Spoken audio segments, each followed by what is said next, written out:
Hi, everyone. It's Denise Brown from the Caregiving Years Training Academy. Thanks so much for being here with me and fellow advocates. We are here to let you know about good news. And the good news is there is enhanced federal funding available to the states to use in their home and community-based services. And that means there's help for family caregivers. We have recommended to the states that they use this enhanced federal funding to support family caregivers. So anyone who's caring for a family member. We feel that there's this unique and amazing opportunity to make a difference for family caregivers. We recommend that the states use funding for compensation to family caregivers because there are already Medicaid waiver programs that do that. We want to increase the funding so more family caregivers can be compensated. We want to provide counseling to family caregivers because we know the stress of the experience.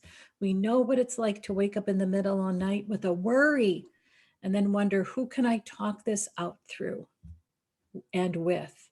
And then third, we want to provide respite services. Every family caregiver deserves a break. And we know that many went without a break during a pandemic. And it's important that they have services in place so they can take time for themselves. So I brought together an informal group of advocates. You met some of them in a previous video, and I'm thrilled and excited to introduce you to the rest of our informal coalition. And I'm going to start with you, Deb Hallisey. So Deb is a certified caregiving consultant. She represents our coalition of certified caregiving consultants, which is our informal advocacy arm that endorses policy and really spreads the word to make a difference. So Deb, you were really instrumental last week, and I reached out to you and said, oh my gosh, help me make this happen. You said, absolutely. So some of the people who are here today are here because of you. You were right on board with this and our recommendations. Why do you feel that these are so important, and why is this an important issue for you? Well, oh my gosh, it's where my heart is. I am a caregiver. I'm my mom's caregiver. I was previously my dad before we lost him to congestive heart failure.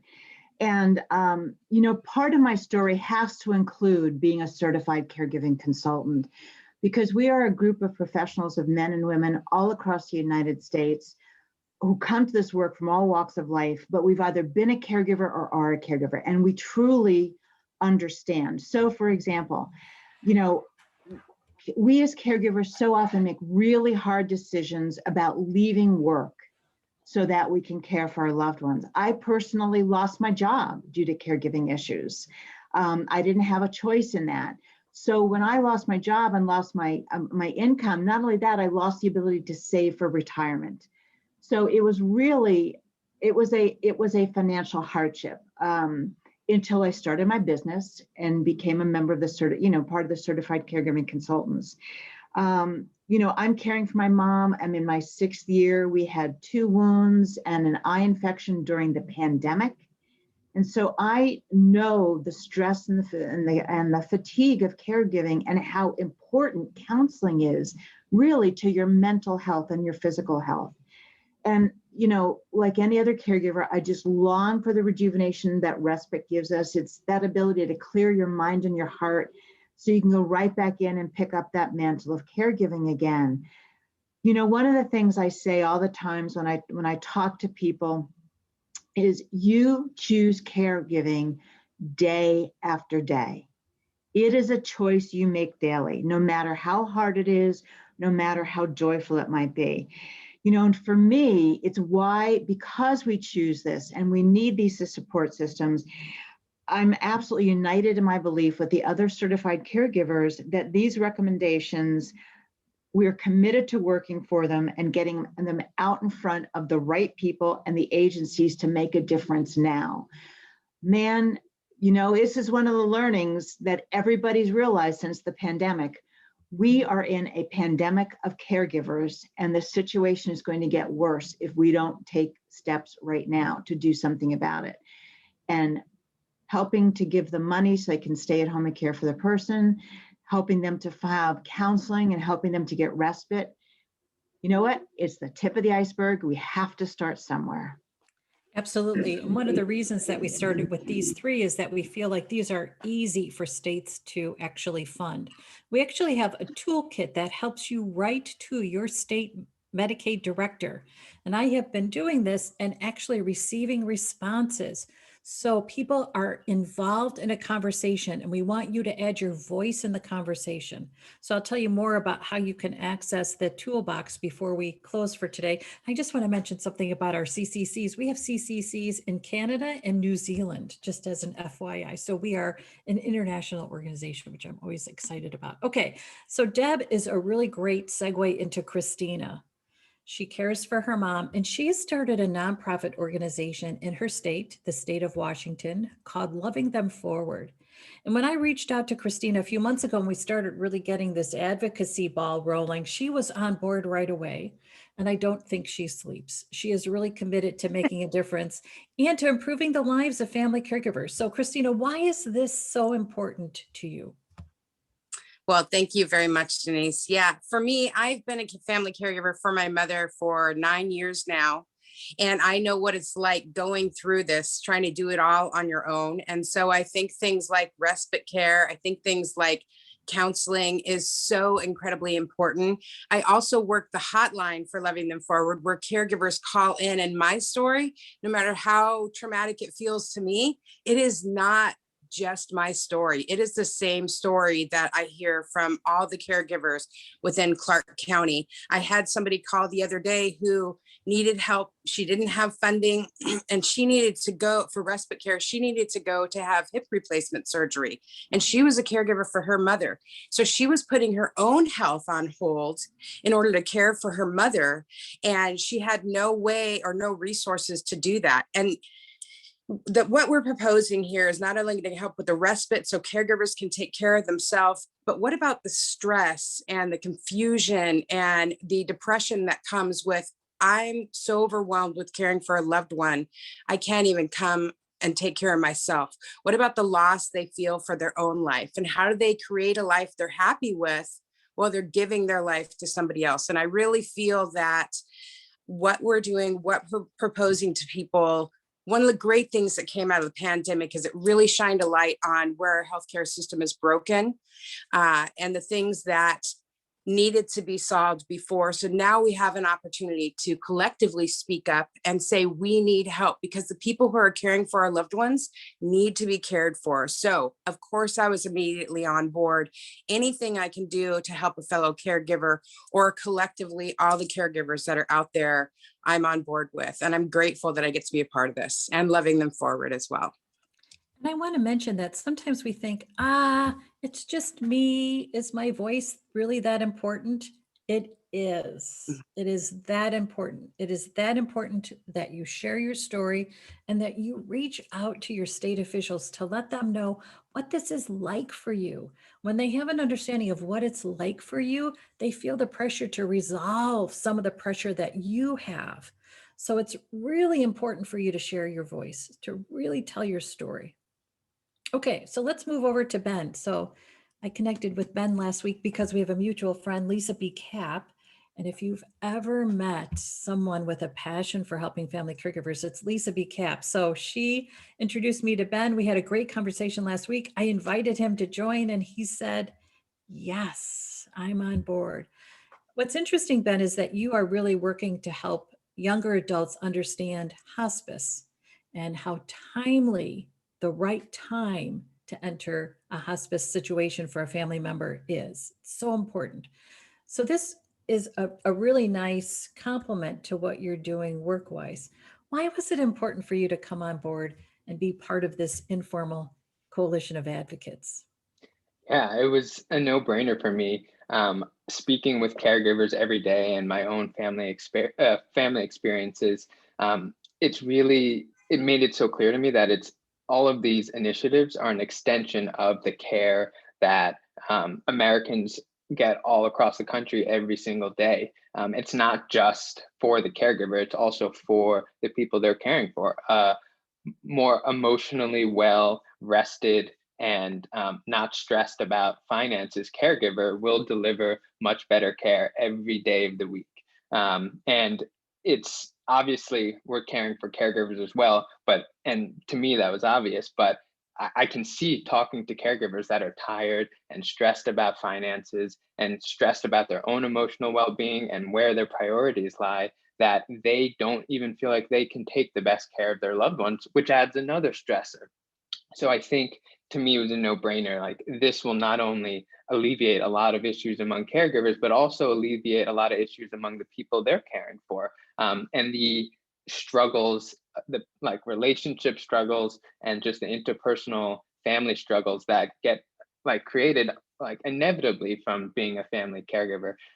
So it just seemed like these could solve those issues so quickly. And then from um, like a hospice point of view, I think the more you can give caregivers resources and educate them and allow them to make well thought out planned decisions, the more you can solve a lot of issues that happen towards the end of life too.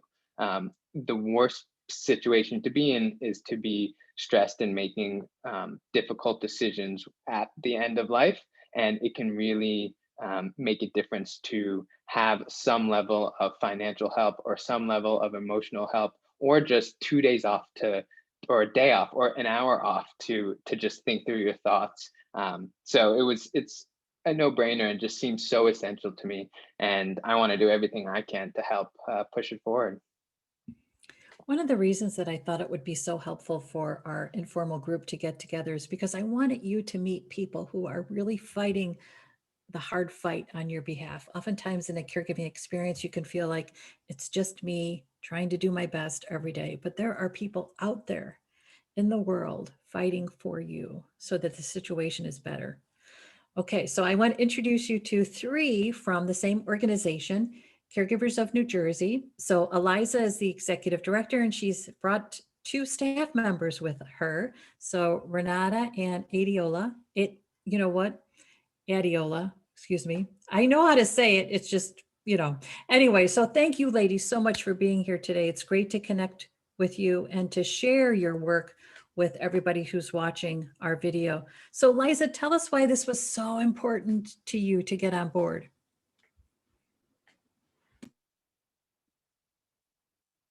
Oh, Liza, you're still muted. Sorry about that. Somebody had to do it, right?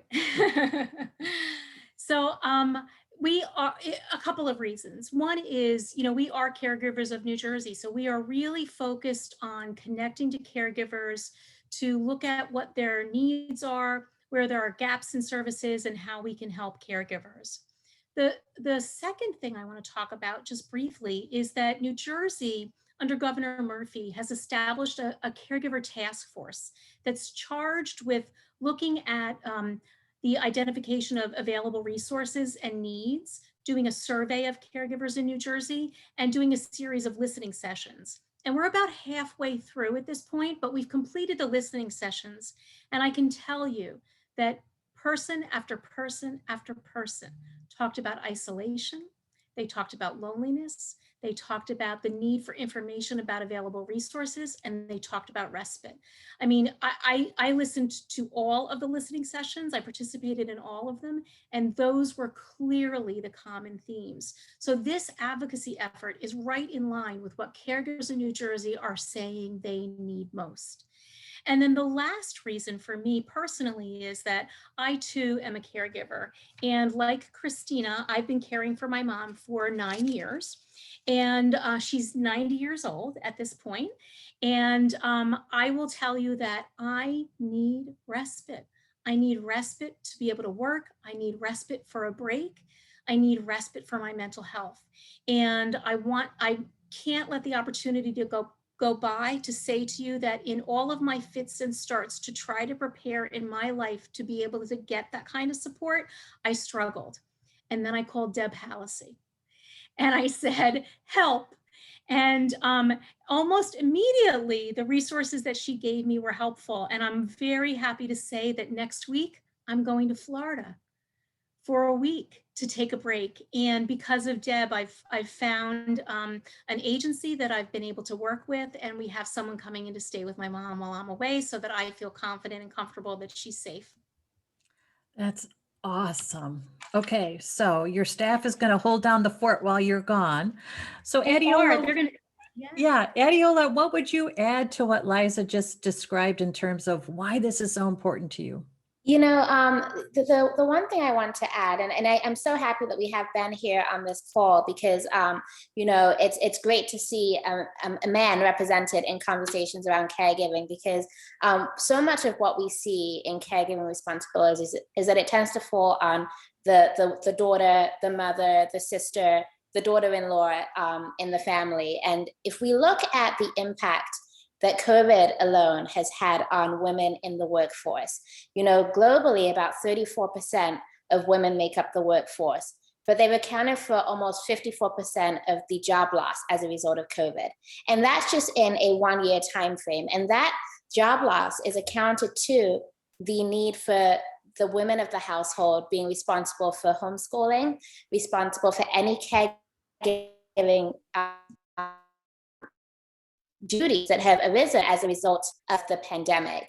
And so, you know, and so that's not even taken into account over the past few years of the responsibilities or the impact that caregiving responsibilities have on women in the workforce, and of course men as well. And so I think that being able to look at this right now, Denise, you mentioned that this is the perfect time to have these conversations. And I think we're globally having these discussions on creating environments where people are able to continue in their careers, but also take care of their families. And that includes caregiving responsibilities. And so when we saw this piece of legislation, we said this is the perfect time to start having these conversations with this administration about taking on additional responsibilities to support our caregivers so that they can be great at what they're doing as a caregiver, but also continue to pursue their career goals, their career aspirations. I can't explain how many people in our field, in our organization who have had the very same experience as Liza in that we work in this field. We know the resources, but it looks very different when you become that caregiver, no matter how well you prepare for it. And so being able to have connections with people like Deborah, we need to clone you, Deborah, and have more of you. And you know, systems need to be in place so that we can have more Deborahs to really guide caregivers through this process. So that is one of the big things that I saw, you know, with regards to supporting this piece of legislation. You know what's interesting? A few years ago, probably about 5 years ago, I wrote a blog post with the headline, "Empty Cubes, Full Houses," thinking about what was going to happen if we didn't look at the caregiving crisis that was coming, meaning that how do we get to work if there isn't the support in place to care for our family members? And unfortunately, it was the pandemic that really brought that issue to life. Renata, what would you add? So in addition to everything that Liza and Adeola and everyone here that has been said so far, of course, I agree with all of that. But for me personally, I guess there are two reasons why I support this initiative. So our organization, Caregivers of New Jersey, facilitates county-based caregiver coalitions. So we host monthly meetings, and this is what I hear month to month. All of the time, caregivers reach out to us and they are looking for respite, they're looking for support and in-home services. And now, obviously, with COVID-19, mental health resources are highly requested as well. And then I have a personal reason too. A few months ago, my husband and I had COVID, and that triggered a seizure for me. So I was diagnosed with focal epilepsy, and all of a sudden my husband became my caregiver. And he has no idea what he was doing. So yeah, I do now feel for those families that suddenly overnight become caregivers and they don't know where to turn to and what resources are available. So I really want to advocate for those people. Yeah, I think we all can agree that navigating the system is tough, even when you know the system. I think that's the irony of it. It's not easy for any of us. Just as a personal note, I actually started working with family caregivers because of a job I had in New Jersey. I worked in Hunterdon County. I started in Lambertville, which is a little town along the Delaware River, and I managed a congregate meal site for older adults who lived in that community, and I did that for the summer. And then I got promoted to the office, and I managed the respite care program that was funded through the Casino Revenue Fund that Senator Bill Bradley has started in the mid-'80s. It was a very proactive, very innovative program, and I had money that I gave to family caregivers, in essence, for them to buy respite services. It really was quite amazing. And the best part of the job was I got to drive through this beautiful county. Everybody thinks of New Jersey as being concrete, but this beautiful county along the Delaware River where there's this amazing history. And I got to actually go into the homes and visit with family caregivers, and they were the nicest people I'd ever met. They always had tea and coffee cake for me. So I loved that job. And that was what really hooked me into the family caregiver experience, because they would tell me stories and I would just think, these stories, as a writer, I just could not hear better stories. And I think we can all agree that when you hear one caregiving story, you've heard one caregiving story. All the stories are different, and the nuances and the situations vary so much, which is why it's so helpful to have resources that you can connect to. Okay, so if you'd like to join us and put your voice out into the world by making a difference in your state, you can go to careyearsacademy.com/funding. You can connect to our advocates.